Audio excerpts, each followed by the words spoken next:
السلام علیکم ورحمۃ اللہ وبرکاتہ۔ ناظرین، اسکرین پر جو ویڈیو آپ کو نظر آ رہی ہے، یہ ویڈیو 2 دن سے سوشل میڈیا پر بہت زیادہ وائرل ہو رہی ہے۔ یہ ویڈیو مکہ المکرمہ کی ویڈیو ہے، طواف اور مقام ابراہیم کے قریب کی ویڈیو ہے۔ طواف جہاں ہوتا ہے وہاں پر پولیس بہت زیادہ ہوتی ہے۔ اس کی 2 وجہ ہوتی ہے۔ ایک تو اس وجہ سے پولیس زیادہ ہوتی ہے کیونکہ وہاں پر بھیڑ بہت زیادہ ہوتی ہے تاکہ کوئی انہونی نہ ہو جائے، اور دوسری اس وجہ سے پولیس زیادہ ہوتی ہے، وہ پولیس کا کام ہوتا ہے تمام حاجی لوگوں پر نظر جمائے رکھنا۔ یعنی کوئی حاجی شرک کا کام تو نہیں کر رہا ہے، کوئی حاجی چوما چاٹی تو نہیں کر رہا ہے، کوئی حاجی بدعت کا اور کوئی خرافات کا کام تو نہیں کر رہا ہے۔ اس لیے کعبے کے پاس بہت زیادہ پولیس ہوتی ہے۔ ایک حاجی وہاں پر کعبے کا طواف کر رہا تھا اور اس کے گلے میں ایک تعویذ لٹکا ہوا تھا۔ جیسے ہی پولیس والے کی نظر ان حاجی صاحب پر پڑی تو فوراً ان کو پکڑ لیا اور کہا کہ تم شرک کر رہے ہو، تم شرک کر رہے ہو۔ وہ حاجی صاحب بیچارے بہت زیادہ سیدھے سادے انسان تھے، شریف تھے۔ جب انہوں نے سنا کہ واقعی میں نے شرک کا کام کر رکھا ہے تو فوراً انہوں نے اس پولیس والے کے کہنے پر اس تعویذ کو اپنے گلے سے نکال کر پھینک دیا۔ اب لوگ ناظرین اس ویڈیو کو لے کر بہت زیادہ کنفیوژن کا شکار ہے۔ کیا تعویذ کا لٹکانا اور تعویذ کا پہننا اور گلے میں باندھنا یہ جائز ہے یا ناجائز ہے؟ کیا تعویذ لٹکانے سے، باندھنے سے، پہننے سے ہمارے کام بنتے ہیں یا کام نہیں بنتے؟ اس کے بارے میں بات چیت کرے کے بعد میں اس سے پہلے میں آپ کو یہ بتا دوں کہ ہمارے بھارت کے اور ہمارے جو پاکستان ہیں اس کے جو لوگ ہیں، یہاں پر بہت زیادہ بدعات و خرافات ہیں یہاں کے لوگوں کے اندر۔ اس کی 2 وجہ ہے، کیونکہ یہاں پر 2 چیزیں بننا ہمارے بھارت کے اندر بہت زیادہ آسان ہے۔ ہمارے بھارت کے اندر نیتا بننا بہت زیادہ آسان ہے۔ نیتا بننے کے لیے نہ ایجوکیشن کی ضرورت ہے، نہ تعلیم کی، نہ ڈگری کی ضرورت ہے، نہ کسی اونچے خاندان سے ہونے کی ضرورت ہے، بلکہ جو بھی چاہتا ہے نیتا بننا وہ بہت آسانی کے ساتھ نیتا بن جاتا ہے۔ اور دوسری چیز، ہمارے بھارت کے اندر جعلی پیر اور بابا بننا بہت آسان ہے، کیونکہ یہاں کے لوگوں میں اندھ بھکتی ہے، اندھ وشواس ہے، اور بہت زیادہ یہاں کے لوگ تعویذات پر، گنڈوں پر یقین رکھتے ہیں۔ یہاں پر اس لیے جعلی پیر اور بابا بننا بھی بہت آسان ہے۔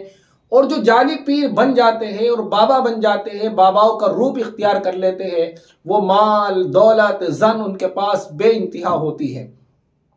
اور ان کا حال باباؤں کا یہ ہوتا ہے کہ وہ دوسروں کے بگڑے ہوئے کام بنا رہے ہیں، دوسروں کو تعویذ دے رہے ہیں کاروبار کے چلنے کے، دوسروں کے یقین کو خراب کر رہے ہیں، اور ان کا حال یہ ہوتا ہے کہ ان خود نالائقوں کو پہلا کلمہ تک یاد نہیں ہوتا۔ نہ جانے ایسے کیسے واقعات، بہت ساری ویڈیوز ایسی آئی ہے جب ان جعلی پیروں سے، باباؤں سے پوچھا گیا کہ پہلا کلمہ سنا دیجئے تو پہلا کلمہ یاد نہیں ہے۔ پوچھا گیا کہ دن بھر میں 24 گھنٹے میں کتنی نمازیں فرض ہے، اس کا علم نہیں ہے۔ پوچھا گیا نمازوں کی رکعتوں کی تعداد کتنی ہے، اس کا علم نہیں ہے۔ یعنی خالص پیسہ بٹورنا اور لوگوں کے عقائد کو، لوگوں کے یقین کو خراب کرنا ہے۔ اس لیے ناظرین میں آپ سے کہتا ہوں کہ جعلی پیر اور باباؤں پر بالکل یقین نہ کیا جائے۔ اندھ بھکتی اور اندھ وشواس کو دور کر کے اللہ کی ذات پر یقین اور بھروسہ رکھا جائے۔ وہی تمام کاموں کو بنانے والا، بگڑے ہوئے کاموں کو بنانے والا ہے، اور وہی حالات کو بدلنے والا ہے، وہی بچہ دینے والا ہے۔ سب کچھ اللہ کے ہاتھ میں ہے۔ تو اب ہم بات کرتے ہیں کہ تعویذ کا پہننا اور تعویذ کا باندھنا، تعویذ کا لٹکانا گلے کے اندر، یہ شرعاً جائز ہے یا ناجائز ہے؟ تو تعویذ کا پہننا اور لٹکانا، تعویذ کا باندھنا 3 شرطوں کے ساتھ جائز ہے۔ نمبر 1 تو یہ ہے کہ ان تعویذات کے اندر قرآن کریم کی آیات کریمہ یا اسماء حسنہ لکھے ہوئے ہوں۔ دوسری شرط یہ ہے کہ ان تعویذات کو جائز مقصد کے لیے باندھا جائے، ناجائز مقصد کے لیے نہ باندھا جائے۔ اور تیسری شرط یہ ہے کہ ان کلمات کو، ان تعویذات کو مؤثر بالذات نہ سمجھا جائے۔ مؤثر بالذات دراصل اللہ کی ذات ہے، بلکہ یہ تعویذات تو صرف دوائی کی طرح ہے۔ جس طرح دوائیاں مؤثر بالذات نہیں ہوتی، اسی طرح تعویذات بھی مؤثر بالذات نہیں ہوتے، مؤثر بالذات حقیقی اللہ تبارک و تعالیٰ کی ذات ہے۔ تو ان 3 شرطوں کے ساتھ تعویذات کا باندھنا، لٹکانا اور پہننا جائز ہے۔ اب ہم بات کرتے ہیں کہ حدیث رسول سے تعویذات کا باندھنا ثابت ہے۔ تو ایک حدیث میں آپ کو بتانے جا رہا ہوں۔ ایک مرتبہ اللہ کے رسول علیہ السلام نے حضرت ابو دجانہ رضی اللہ عنہ کو ایک تعویذ کے اندر چند کلمات لکھ کر دیے تھے، انہوں نے ان کلمات کو، تعویذ کو اپنے گلے میں باندھ لیا تھا، جس سے ان کا پریشان کرنے والا شیطان، ان کو پریشان کرنے والا جو شیطان تھا وہ ہلاک ہو گیا تھا۔ تو ہمیں حدیث سے بھی اس بات کا ثبوت ملتا ہے۔